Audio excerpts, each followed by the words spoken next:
Je peux me permettre de taper Dev? Ah ouais, ouais. Bah, ok. Dev, me dit que le centre t'as galéré. Les 1 an que t'as fait en Italie. Ouais. En Italie. Dev, man damay di ñëwaat de. Bàyyi naa ci xel de. 1 an yi loolu dafa yóbbu trop. 1 an laa def Italie rek nga ñëw nii France. 1 an yi lan nga def Italie Dev. Dafa nga wax ñu. 1 an 6 mois laa def. 1 an 6 mois moom lañ bëgg nga tënkal ñu ko.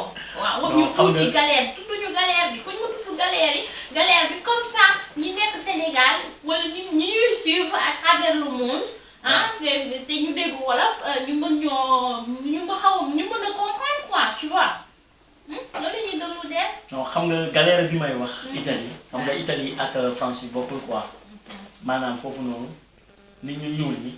si je me le permets. bien sûr. voilà nit ñu ñuul ñi ni ñu fay dundee. ak fii ni ñuy dundee fii nii France.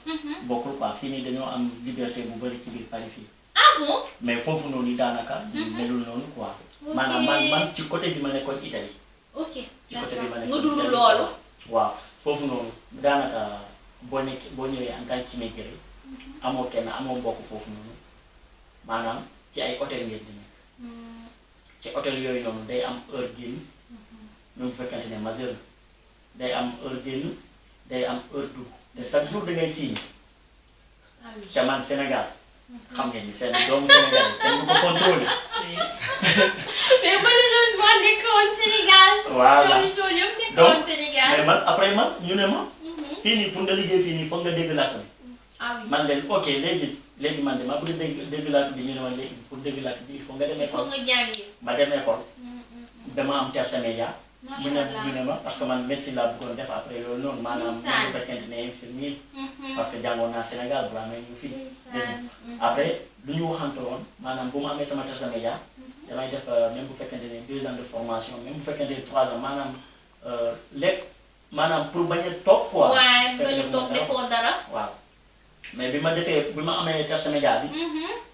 dañ maa ne foog nga jàngaat ñaari at. après dañuy xool ndax mën nga def. médecine ou pas. formation pour affaire médecine bi wala doo ko def. ah oui. gis nga en même temps fekk campo maanaam hôtel yi foofu noonu campo lañ koy woowee quoi. en même temps jamono yooyu noonu. kayit yi ñun ñëpp ñu jox ñu négatif maanaam campo bi yëpp. lii de 80 personnes moo fa nekkoon ñëpp am négatif ma ne kon lii am na lu nekk ci biir. parce que ñëpp mënuñu am lii nii quoi. nous ont vendu du rêve. voilà ma ne maanaam lii mënul am quoi man dama nekk nit koo xam ne boo ma waxee benn parole rek. boobu lay demee quoi voilà. dëgg la. gis nga léegi nag bu ñu waxee loolu ma ne kon de fii doxul. te fekk ay entreprises yu bëri war naa fa entreprise de soudure entreprise de carrosserie lépp war naa foofu noonu def ay mécanique dem naa foofu noonu déposer samay CV mais taxul mais non duñ ma jël duñ la jël. ok duñ la jël quoi. est-ce que du ñàkk jël bi fekkul le fait que manque d'expérience la wala. non du manque d'expérience. xam nga nit ku nekk boo duggee ci benn métier bi nga xamante ne boobu noonu dañ ko bëgg man carrosserie dañ ko bëgg. yaa ngi bëgg gis man defar nii du affaire de carrosserie sax mais defar nii rek ak samay loxo. lu sëg yooyu. voilà man loolu noonu dama ko yàgg bëgg. kon macha allah kon gis nga bricolage yooyu noonu man yooyu noonu dama kaa yàgg bëgg. kon mais même bu fekkente ne du affaire de expérience. mais on a le droit de passer des stages. pour nga essayer xam nga. bien sûr nga xool. mais foofu noonu duñ la ko may. amuñu duñ joxe chance boobu. maanaam duñ la joxe chance duñ la jox chance maanaam foofu noonu fu lu ñu téye maanaam ay nit ñu mun a dem tool rek maanaam di dem di jëli maanaam ay raisin. ci tool yi. ah ok loolu la ñu téye la maanaam ci métier boobu noonu kese lañ ñuy jël quoi. waaw dañuy jël mais hormis ça du ñu jël ci leneen. du ñu jël ci leneen. waaw sauf que yow c'est pas possible. pour voilà toi mais dëgg la. te am na ñu ma dekkaloon dañ may naan yow xamoo li ngay ñëw yow xaw ma lu tax nga ñëw fii yow ngay gis liggéey. ngay naan doon te man leen. bët bee rëy. ñu ne ma. loolu lañ ma waxoon mais ma ne leen man du yéen a ma fi indi man ma fi indi sama bopp. kon man xam naa lan ma fi indi. voilà et c'est comme ça ma jógee foofu noonu ma xam ne foofu du sama place. ma jógee foofu ma ñëw France. mais bi ma ñëwee France ma recommencé waat à zéro. xaw ma woon kenn mais yàlla def na sama benn copain. mooy ki nga xamante ni ñoo jàngandoo ñoo magandoo ñoo foowandoo. mu woo ma ñëw comme ça après mu commencé di ma dugal ci ay procédures jusqu'à ma dajante ak Lamine après ma dajante ak ma fekk instant boobu noonu fekk mu ngi doon jaay café mu neex. macha allah. ah ba mu woon café. man foog nga defaral ma café nag. il faut ma ñam sa café. non ba léegi moom moo ñuy defaral café. ah bon ma ñam café bi. ok ba Lamine sànq yaa ngi ne métti woon na da nga doon jug ay 4 heures du matin ne par force tey damay liggéey. moo xam boulangerie moo xam marché ba mais di nga liggéey. damay wër rek. fu nekk ñu dugg maa ñoom ñoo doon ànd ñii duñ ma bàyyi ma fekk. dañoo tolloon benn instant ñun ñëpp ñun ñii ñoo nekkoon quoi tous les jours ñoo tombé. ngeen luwee peut-être benn appart. lu ñuy def yi par la force maanaam pour am lu ñu def maanaam pour bañ a tëdd ci néeg yeeg kër yi ba mun naaj quoi. bu nekkoon lu metti parce que dañuy génn xalaat nga génn di uti nga gis sa buntu fenêtre am na ko fa tëdd nelaw maanaam nga mën a nga xam ne maanaam dëkk bii nii quoi da ñoo ngi ci dëkk boo xam ne innocent nga fi amoo fi dara mais après gëm-gëm bi ñu am ak xam nga motivation dañoo mës a respecté nag xam nga julli yooyu noonu quoi ak même bu dee dañ doon galéré dañ ko mës a respecté ñun ñëpp nag sérieusement ñu julli fajar jug njàpp dem kii même uti la di dóor même buñ amul di si waat toog mais teewul teewul moom mooy dem rëdd yi. moom mooy wuti ji marché yi. def leen si ngeen ñëw.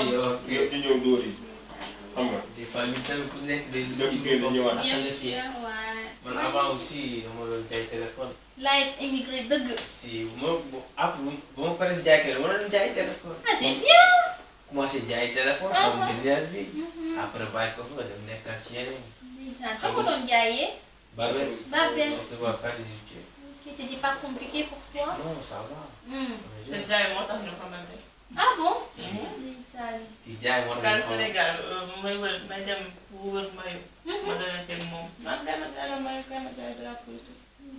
boobu ba léegi ngeen garder connexion et tout. mooy représenté ma ñu. Mais c'est intéressant, c'est intéressant. ngeen nekk ba tey donc yéen si je comprends bien kenn ku ci nekk ñu suivre formation. ñun ñëpp dañuy liggéey. da ngeen di liggéey en même temps da ngeen di dem en école. alternance quoi, une semaine école, une semaine entreprise. Ok, et c'est pas très compliqué? Non, ça va, alhamdoulilah. Ça se passe? Ouais. Mieux qu'avant. Ah bon? Beaucoup mieux qu'avant. Et du coup yéen comment ça se fait par nan ngeen dundee pandémie bi ci biir dëkk. Aïe aïe aïe. Parce que je sais que y avait pas mal de secteurs yoo xam ne dañu tëjoon.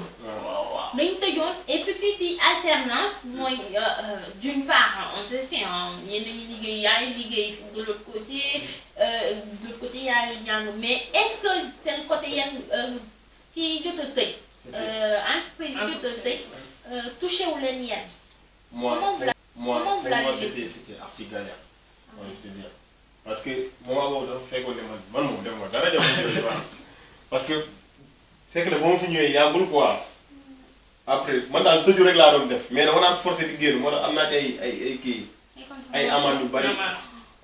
Parce que moi, forcé pour guerre aussi là. Mais après, contrôle, dans les derniers, il y a des difficultés vite fait. Après, on oublie. Après beneen saa da ngay xam ne yow mooy loolu quoi. da nga def la war rek. mooy loolu li des après yàlla la yaa ma gën a xam. mais après franchement c'était galère. c'était galère de ouf. doomu baale moom mënul toog. ñu ne doomu baale rek ñun mooy loolu amuñu ay nelaw yaa ma gën a xam. moo tax daal pare daa leen di woowee. Ah bon? da ngay soog quoi. waaye da ngay ay soog. jeunes lay nga soog boo toogee ñun nee naa ñun xaar kenn si dara. xaar lu kenn si dara. fii boo fi nekkee yow yaay amal sa motivation bopp. Exactement. Sinon ça boo va leen pas. toog xaar kenn. parce que yàlla ñëpp dëkk pour toog pour xaar. Mais doomu aadama sax gor pire moomul loolu. doo toog di xaar. da ngay toog boo amul sax loo def da nga ko war a mën a créer. jot moo baax. jot baaxul exactement. doomu aadama man sama xalaat bu gàtt waroo mën a am jot.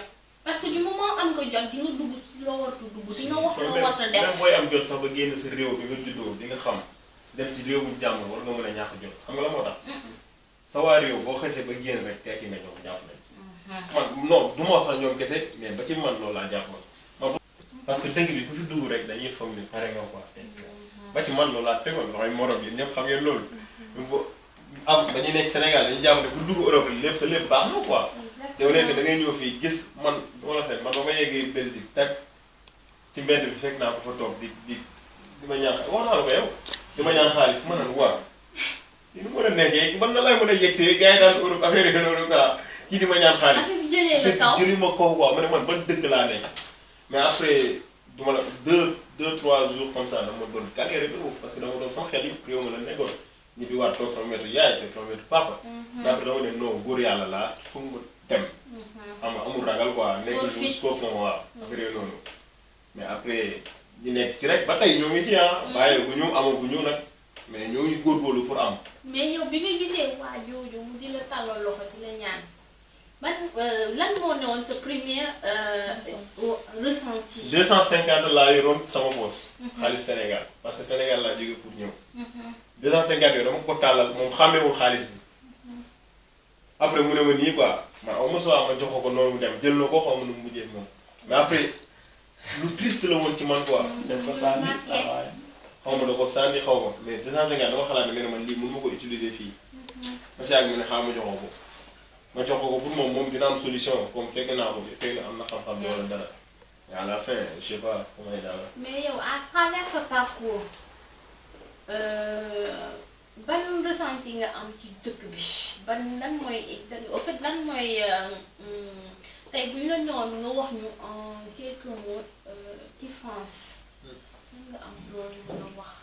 ah li ma wax daal mooy ku ci bëgg a bon dëgg da ngay bon te benn ku bëgg a ñëw ci Europe bon da ngay bon mais soo bëggee baax da ngay baax. c'est-à-dire. ça veut dire boo ñëwee xam ni la indi xam ni la yëkkati. doo dox ci lu bon. bañ ñëpp xamal la. xam nga di sàkketu. parce que ku ñëpp xam foo jëm doo yegg. doo gaaw a yegg bien sûr. xam nga moo tax da ngay nekk ci li nga nekk rek li des ñu bàyyi ko si loxo yi borom bi. kese jom rek. kese amul metti na nag loolu metti la. am na déception ci dëkk bi am na déception am na lu neex mais am na lu naqari nag bu baax a baax. mais man dama bëgg nga ñëw ci lu naqari. ci lu naqari parce que lu neex moom dañuy ñaan yàlla mu mujj. waaw mais xam nañ ne du wéy. waaw man du ma ne côté neex bi intéressé wu ma. mais naqari bi life immigré bi man. sujet boobu laa bëgg ñu dugg. c'est grave parce que xalaatal nga ñëw déjà ci dëkk boo xam ne 900 loolu rek galère la dëkk boo xam ne xamoo fa dara yow xam nga loolu rek galère nga fa. mais yow bi ngay ñëw. yow loolu xamoo ko woon yow ci sa nettement que wala da nga amoon beneen vision ci dëkk bi. man ba ma déjà man xaw ma Europe. yaa ngi comprendre man ba ñu waxee mooy Europe jàpp dama man sama maay dama ne ku dugg Europe tekki nga man loolu laa doon doxalee Sénégal. donc yow tam paare tekki nga. non man Europe daanaka ñun Afrique yëpp loolu lañ teg Europe. maanaam boo accès rek. maanaam tekki nga. Salah tu confirmes. Si, bien sûr. Mais sinon, man, dem Europe, mosul woon nekk sama rêve. Ah bon? Non. Lan moo newoon sa rêve, Salah? Toog Sénégal, investir foofu. Sinon, on est en France, puis non. Ok. Tu regrettes d'être venu? Non. Tu regrettes pas? Mais man, je pense que c'est pas trop tard, Salah. T'es jeune. Suba yàlla mën na tijji bu ñu xéwal yi yëpp pourquoi pas ñu doit dem réaliser yi wala gisoo loolu. Non, elle est sur le sommet. Ah, yàlla baax na. Tu es sur le sommet, tu bosses. Je pense. Wala si la Tout est possible dans la vie. yàlla mën na tijji bu Non ñu non, mais bien sûr, man, en fait, je compte pas rester ici en France parce que c'est pas une vie ici pour moi. C'est pas une vie. Du coup, je m'appelle le c'est un projet. Demain, de m'investir là-bas, c'est obligé. Inch'Allah. Et tu comptes investir sur quoi? Quel domaine? Ban domaine? Bah, soit, vu que j'ai une expérience avec l'hôtel, tout ça, Ouais. maintenant, je vais créer mon hôtel pour moi. Et hôtel 3 étoiles, 4 étoiles, 5 étoiles et tout. Machallah. Investir dans une affaire. Comme ça, de sorte que je suis fils sur le complet. Parce que Dans les tout le temps, je me dis, ouais, tu vois, je fais. ñëw seet si ñu delluwaat. Exactement. man su ma ñëwee Sénégal. bu ma fay hôtel. Non, doo fay. ah dama dal sama kër. hôtel laay dal rek. hôtel chez Salah. ñoom ñëpp bah oui. su boobaa sax hôtel ba la. on sait jamais. ah yow Daouda yow fàttewu ma la de. maa ngi fi man nee naa tey loo baxee tey moom a ngeer ko tey loo may dara maa la ko parce que fii lu fi nekk dëkk bi lu fi nekk dañ ko war a wax quoi. parce que exactement. ñu bëri xamuñu parce que émigré dafa metti. Imaginer ngay liggéey journée bi da ngay commencé 8h ba 19h. am yoo xam ne billaay amoo fi da ngay ñibbi tëdd lekk julli tëdd nelaw ngay def. ñu bëri nag duñu comprendre parce que fii pour nga am 1 euro balaa nga xam lu méttee métti la. mais ñu bëri nag duñu xalaatee noonu. moo tax man may wax ñi nga xam ne suñu mbokki ne Sénégal ñuy mën a comprendre des fois. ci message yi wala appel yi parce que nekkul tout le temps ñu dañuy ñu bëri dañoo foog da ngay kii dem na. faalewul kenn liggéeyatuñu kenn. du ñuy appel yi te changé wu ñu de. changé wu ñu changé parce que ñun li ñuy sonn yéen a tax. te Sénégal ku fa def yow bàyyi loxo yi ne ñu ne mi ngi nii lii la fa nekk. daw yax des comme lu am solo. te ñu bëri duñu xam duñu comprendre. des fois da ngay toog fii sa yaay wala kenn say ne dama soxla temps. te amoo ko mu ne dama ko soxla dama nga def lu ne pour li mais nooy def da ngay mujj obligé dugg rente ko. mais ñu bëri nag dañoo war a jàppale comprendre ni quoi. loolu rek moo ci ëpp solo. dama yaakaar ñun ñoo leen war a gën a mën a comprendre. si du moment wu ñoom ñëwuñu ñun ñoo fi ne. ñoo gis yor suñuy bët gis dëkk bi muy doxee. c'est pas évident mais li mu wax am na solo lu mu wax am na solo trop parce que c'est pas on a changé du question dañ dem Europe tekki rek du coup ku ñu message yu ñu ne comme ku mu wax fii du dara dëkk doomu la. fii ñëw bi sax taxaw nga tekki de. non surtout loolu moo fi am. kese moo di ñu bëri ay mbrokto la ñuy reere ay fonde yu kenn xamul. ñenn ñu gën a nekk à l'aise. yéen ñu gën a nekk Les fois dañuy wàcc duñu reer. tu bois de l'eau et puis voilà tu vas te coucher. léegi benn banana ngay def wala benn daanu tëdd na. moom daa bëgg fruit moom. exactement raisin moom doo ko bëgg. c'est ma vie. exactement mais ba tey rek dañuy dellu si waat man dama bëggoon kenn ku ci nekk souligner ma ay quelques difficultés yu mu rencontré fii en Europe parce que du ñàkk man am naa samay difficultés. difficulté yi. par exemple nit day ñëw. wala nag damaa bëgg a nekk sa kër. di jël ko héberger ko. di ko dundal te loolu moom daf ñoo war sa loolu sax du dara. mais après à la fin doo ca la neex. parce que des fois da ngay jàppale ba ci biir. mu war la sàcc sa xaalis. bilaay. si bëri na fii. fi Paris fii léppam fii. waaw bu fi jeex. bilaay wallaay lu nekk fii loolu noonu yow. ma la ko wax sax mais fii façon cas bu ne am na fi. du fi jeex cas yi moom du fi jeex. man moo tax gars yi di méfier yow. moo tax ñu bëri léegi ñu wax ñu ne diw dafa changé wala parce que nit ci boppam moo naqaree xam. imaginer kii nga xamante moom ay at moom mi ngi daaj paakaam di daas man xamul. xam na sama lépp xam na sama dugg samay génn des fois damay am ay problème sama caabi dama koy jox mais bu demee ba kooku yow dina mujjee yow di la nax di lekk sa xaalis wala di sàcc say affaire yoo xam ne n'importe quoi jaru ko quoi te fii nii jaru ko fii di ñun dëkkuñu fi tôt ou tard ñaan nañ yàlla am nañu am dem ñibbi parce que fii nii amul vie Sénégal da nga yëg heure bu la neex fii lépp da nga koy calculer heure train yeeg bus yeeg dugg na fi. doo daw gannaaw train doo daw gannaaw car rapide gannaaw tata ah non on connaissait pas ça par contre fii tout est calculé. telle heure bus bi du la xaar train ba du la xaar franchement on vit pas. yow tu partages oui exactement ça là. waaw. Daouda tu partages la vie. bah ouais xam nga rek Europe bi fii kay moom lu ne am na fi. lan moo lu gën a marqué bi nga ñëwee Europe. man. ah moo en tout cas kay moom j'étais non en tout cas xam nga rek képp même bu fekkente ne doomu ministre boo ñëwee Europe. à première chose ba une grande surprise maanaam d'abord mouvement Europe. melut ak mouvement Afrique. fii nii xaw ma lan la mais fii temps bi d'abord dafa gaaw nit ñi fii nii du ñu taxaw kenn amul jot imaginer da ngay commencer di liggéey da nga war a yeewu ay 3 heures.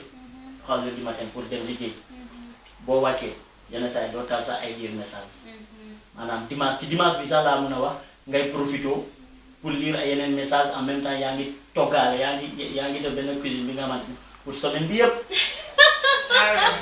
si pour semaine bi yëpp maa ngi laaj Dominica. une semaine. maa ngi ñeent bu bari. maa ngi lay toog une semaine ma toog yaa sax une semaine. déedéet kay.